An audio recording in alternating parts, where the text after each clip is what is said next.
बिरयानी बेचने का काम करता था और उसकी बिरयानी इतनी फेमस थी कि दूर दूर से लोग उसकी बिरयानी खाने आते थे।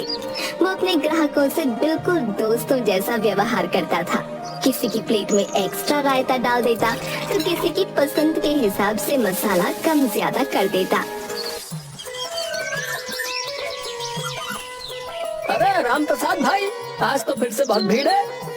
हाँ भाई, ये सब आपकी दुआओं का असर है। जरा सा इंतजार करिए, बस फिर आपके लिए एक प्लेट बिरयानी तैयार करता हूँ। अरे भाई साहब, इनके यहाँ हमेशा ही भीड़ रहती है। इतनी लजीज बिरयानी जो बनाते हैं। अरे चुप रहो मोहनदास, फालतू की तारीफ ना करो। अरे ये भीड़ बता रही है कि मेरी तारीफ फालतू है या नहीं है?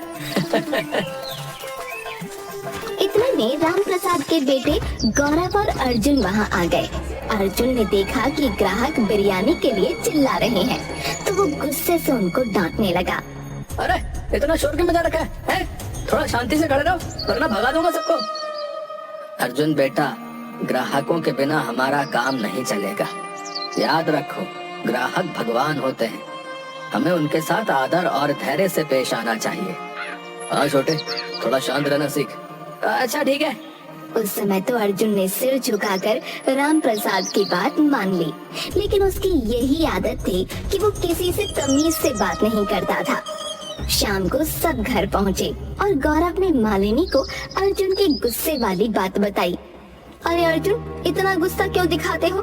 तुम्हें देखकर तो लगता है तुम्हारे भीतर कोई शेर बैठा है। अरे भाभी, मैं तो बस शांति बनाए रखने की कोशिश कर रहा था। अर्जुन, तुम्हारी शांति बनाए रखने की कोशिश से तो मुझे डर लगता है। ऐसा ना हो कि कल को तुम सबको भगाकर खुद ही बिरयानी खाने लगो। गौरव की बात सुनकर सब हंस पड़े। पिताजी, आपने कभी सोचा है कि अगर अर्जुन ठेला संभालेगा तो सब ग्राहक भाग जाएंगे?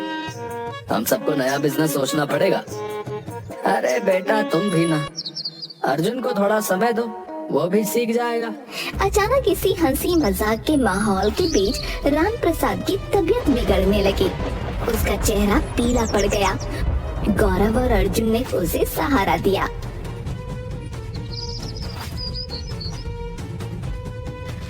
पिताजी, क्या हुआ? आप ठीक तो हो ना? बेटा, अचानक से दिल में दर्द हो रहा है। भाई, हमें डॉक्टर को बुलाना चाहिए। पिताजी, पानी पी लीजिए, हम डॉक्टर को बुलाते हैं। गौरव ने फौरन डॉक्टर को बुलाया। थोड़ी ही देर में डॉक्टर वहां पहुंच गया। डॉक्टर ने राम प्रसाद की जांच की और बताया, राम प्रसाद जी, आपको मिनी हार्ट अटैक आया है। आपको तुरंत अस्पताल में भर्ती होना पड़ेगा। नहीं डॉक्टर साहब, मैं अस्पताल नहीं जाऊंगा। मुझे अपने घर पर ही आराम करने दीजिए। ऐसे छोटे मोटे अटैक मेरा कुछ नहीं बिगाड़ सकते। पिताजी, डॉक्टर की बात मानिए ना। बेटा, मैं ठीक हूँ, मुझे बस थोड़ा आराम चाहिए। उसी रात राम प्रसाद ने गौरव और अर्जुन को अपने पास बुलाया। उसकी तबीयत अब भी खराब थी, लेकिन उसने हिम्मत जुटाकर एक महत्वपूर्ण बात बताई। बेटा, अब मेरे बाद इस काम को तुम दोनों को ही संभालना है। मेरी एक आखिरी इच्छा है कि मेरी बिरयानी की खास रेसिपी तुम्हारे हाथों में ही रहे। पिताजी, आप ऐसा क्यों कह रहे हैं? आपको कुछ नहीं होगा। बेटा, मेरी भी बात सुनो। मेरे जाने के बाद मेरे लाकर से बिरयानी की वो खास रेसिपी निकाल लेना और इस काम को आगे बढ़ाना। मेरा नाम और काम कभी खत्म नहीं होना चाहिए। पिताजी, ऐसा मत कहिए ना, हम सब आपके साथ हैं। अगली सुबह जब सब जागे तो देखा कि राम प्रसाद का देहांत हो चुका है। वो शांति से इस दुनिया को अलविदा कह चुका था। पिताजी, आप हमें छोड़कर क्यों चले गए? पिताजी, अपने आप को संभालिए भैया, शायद भगवान को यही मंजूर था। राम प्रसाद का अंतिम संस्कार किया गया। उसके परिवार के साथ साथ उसके ग्राहक भी बहुत दुखी थे और इसी वजह से उसके अंतिम संस्कार में बहुत भीड़ इकट्ठा हो गई थी। फिर अंतिम संस्कार के बाद गौरव ने अपने पिता की आखिरी इच्छा पूरी करने का फैसला किया। छोटे, अब हमें पिताजी की रेसिपी निकालनी चाहिए। ये उनका सपना था कि हम इस काम को आगे बढ़ाएं। ठीक है भैया, चलो देखते हैं। गौरव ने लॉकर खोला, लेकिन ये क्या, लॉकर तो खाली पड़ा था। ये देखकर गौरव हैरान रह गया। भैया, मैंने पहले ही वो रेसिपी निकाल ली थी। अब मैं इस बिजनेस को अकेले संभालूंगा। मुझे नहीं लगता कि हमें इस काम को साथ में करना चाहिए। अर्जुन, अब तुम ये क्या कह रहे हो? ये पिताजी का सपना था कि हम दोनों साथ मिलकर इस काम को आगे बढ़ाएं। ओ भैया, अब ये रेसिपी मेरी है, समझे? मैं इस बिजनेस को अकेले संभालूंगा और सारे पैसे भी अकेले ही कमाऊंगा। अर्जुन, तुम बहुत बड़ी गलती कर रहे हो। पिताजी ने तुम दोनों को मिलकर काम करने को कहा था। मुझे किसी की सलाह की जरूरत नहीं है, समझी? अब मैं अपने तरीके से काम करूंगा। गौरव और अर्जुन के बीच काफी बहस हुई और अंत में अर्जुन ने गौरव को धक्का दिया और रेसिपी लेकर वहाँ से चला गया। उसने अलग रहना शुरू कर दिया और राम प्रसाद की दुकान में ही बिरयानी बेचने लगा। अरे, मेरे पास अपने पिता की असली रेसिपी है, आइए और बिरयानी का असली स्वाद चखिए। हाँ। लोग अर्जुन और गौरव के बीच हुए इस झगड़े से हैरान थे। क्या तुमने सुना? अर्जुन और गौरव के बीच झगड़ा हो गया है। अब अर्जुन अकेले ही बिजनेस चला रहा है। हाँ, मैंने सुना। ये देखकर बड़ा दुख हुआ कि पिता के जाते ही दोनों भाइयों के बीच दरार आ गई है। गौरव ने बिना रेसिपी के ही अपने पिता की इच्छा पूरी करने का फैसला किया और एक नई दुकान खोली। हालांकि उसके पास ग्राहक नहीं आ रहे थे, क्योंकि असली रेसिपी तो अर्जुन के पास थी। पिताजी, मैं आपकी आखिरी इच्छा पूरी करने की कोशिश कर रहा हूँ, लेकिन ग्राहक नहीं आ रहे। मैं क्या करूं? गौरव, मुझे तुम्हारे इन हालातों का दुख है, पर क्या कर सकते हैं। पर मैं ये कह सकता हूँ कि आज तुम्हारे पिताजी होते तो तुम पर गर्व करते। मोहनदास अंकल, क्या आप अर्जुन से बात कर सकते हैं? उसे समझाइए कि हम दोनों को साथ में काम करना चाहिए। अब ठीक है, मैं उससे बात करूंगा।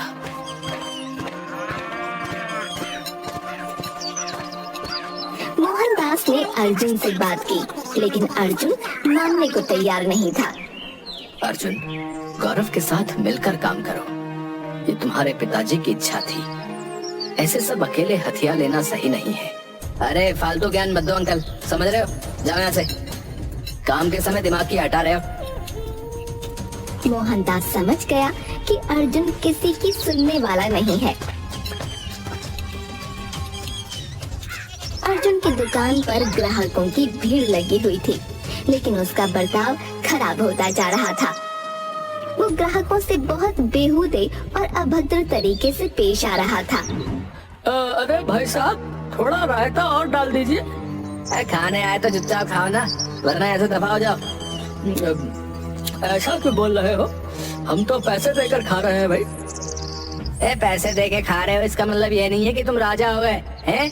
एक शब्द और बोला तो थप्पड़ बजा दूंगा, बता रहा हूँ। भाई, इसमें मसाला कम है, थोड़ा और डाल दो। मसाला चाहिए तो घर से लाकर डाल दो ना। यहाँ कोई तुम्हारा नौकर नहीं लगे हुए कि तुम्हारी हर फरमाइश पूरी हो।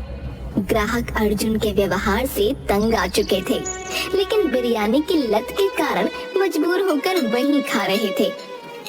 यार, ये अर्जुन तो पागल हो गया है। ऐसे बिरयानी खाने का क्या फायदा जब इज्जत ही नहीं रह गई।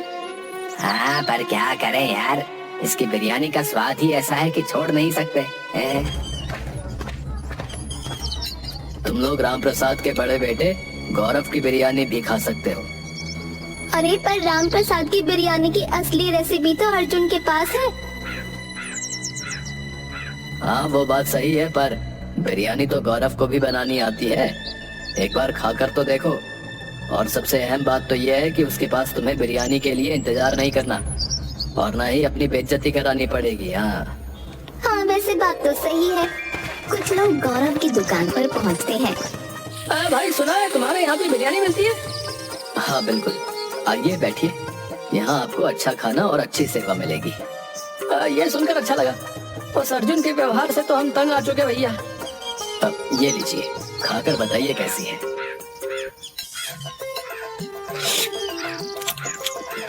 अरे ये तो सेम वैसे ही बिरयानी है। तुमने तो बिना रेसिपी के कमाल कर दिया गौरव, है?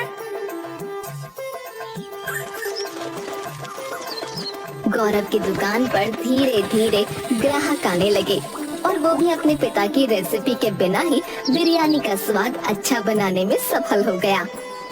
आप सब आराम से बैठिए और किसी को कोई दिक्कत हो तो मुझे बताइए। गौरव भाई, तुमने आज राम प्रसाद चाचा की याद दिला दी, बता रहा हूँ। वो भी अपने ग्राहकों का ऐसे ही ख्याल रखते थे और तुम्हारी बिरयानी तो फिर है ही स्वादिष्ट है। हाँ गौरव, तुम ही राम प्रसाद जी के असली बेटे हो। उनके सारे गुण तुम में है। गौरव ने मुस्कुराकर ग्राहकों का धन्यवाद दिया। उसकी दुकान पर अब भीड़ बढ़ने लगी और ग्राहकों की संख्या में लगातार इजाफा होने लगा। धन्यवाद भाई, ये सब आपके प्यार और समर्थन की वजह से ही संभव हो पाया है। नहीं गौरव भैया, ये तुम्हारी मेहनत और अच्छे व्यवहार का फल है, बता रहा हूँ। इस बीच अर्जुन की दुकान पर ग्राहकों की संख्या कम होती चली गई। अरे तुम सब खुद को समझते क्या है? अरे मुझे कोई फर्क नहीं पड़ता कि तुम मेरी दुकान पर आओ या ना हो। चलो भागो यहाँ से। अरे अर्जुन, हम यहाँ बिरयानी खाने आए हैं, गालियाँ सुनने नहीं। अरे मुझे तुम्हारी कोई परवाह नहीं है, चलो जाओ जहाँ जाना है तुम्हें। अर्जुन की दुकान अब लगभग खाली हो चुकी थी और गौरव की दुकान पर पहले से भी ज्यादा भीड़ थी। ग्राहक अब समझ चुके थे कि राम प्रसाद के असली गुण और उनकी विरासत गौरव में ही थी। पर तभी अर्जुन गौरव से लड़ने पहुंच गया। गौरव, अरे तुमने मेरी रेसिपी चुरा ली है और मेरे ग्राहकों को अपनी तरफ खींच लिया है। ये सब तुम्हारी चाल है। अर्जुन, मैंने तुम्हारी रेसिपी नहीं चुराई। मैंने कभी पिताजी की रेसिपी देखी तक नहीं। लेकिन एक बात बताऊं, जिस लॉकर में ये रेसिपी रखी थी उसी में एक और लेटर भी रखा था, पर शायद तुमने उसे पढ़ना जरूरी नहीं समझा। लेटर? कैसा लेटर? क्या है उस लेटर में? मुझे उम्मीद है कि तुम लोगों को ये खास बिरयानी की रेसिपी मिल गई होगी, पर सच्चाई ये है कि इस बिरयानी की रेसिपी में कुछ भी खास नहीं है। ये हर दूसरी आम बिरयानी जैसी ही है, लेकिन खास पता है क्या है? खास हमारा प्यार है, खास हमारी एकता है और हमारा दूसरों के प्रति व्यवहार है। इसलिए तुम दोनों भाई हमेशा मिलजुल कर रहना और दूसरों के साथ प्यार से पेश आना। भगवान ने चाहा तो तुम मुझसे भी ज्यादा तरक्की करोगे। गौरव लेटर पढ़ते पढ़ते रोने लगा था। उसको सुनकर अर्जुन की आंखों में भी आंसू आ गए थे। गौरव सही कह रहा है। राम प्रसाद हमेशा हमसे प्यार से पेश आता था और हमें अपने जैसा मानता था। हाँ अर्जुन, तुम्हारे पिताजी की असली रेसिपी प्यार और सम्मान थी। हे भगवान, अगर पिताजी मुझे कहीं से देख पा रहे होंगे तो वो कितना निराश होंगे। भैया मुझे माफ कर दो, मैं अपनी गलती मानता हूँ। अब मैं समझ गया हूँ कि पिताजी की असली रेसिपी क्या थी। चलो अब हम मिलकर इस काम को आगे बढ़ाते हैं। गौरव ने अर्जुन को गले लगा लिया और दोनों भाइयों ने मिलकर काम करने का वादा किया। अब हम मिलकर पिताजी का सपना पूरा करेंगे। वो हमें एक साथ ही देखना चाहते थे। हाँ भैया, आपने सही कहा। अब हम दोनों मिलकर इस दुकान को और भी ऊंचाइयों तक पहुंचाएंगे। काश पिताजी मुझे माफ कर दें। मुझे पूरी उम्मीद है कि हम दोनों को साथ देखकर पिताजी को तुमसे कोई शिकवा नहीं होगा। लोगों ने ये देखकर खुशी जाहिर की और अब गौरव और अर्जुन की दुकान फिर से ग्राहकों से भरी रहने लगी। राम प्रसाद की असली रेसिपी प्यार और सम्मान ने दोनों भाइयों को एक साथ ला दिया और उनका बिजनेस फिर से फलने फूलने लगा।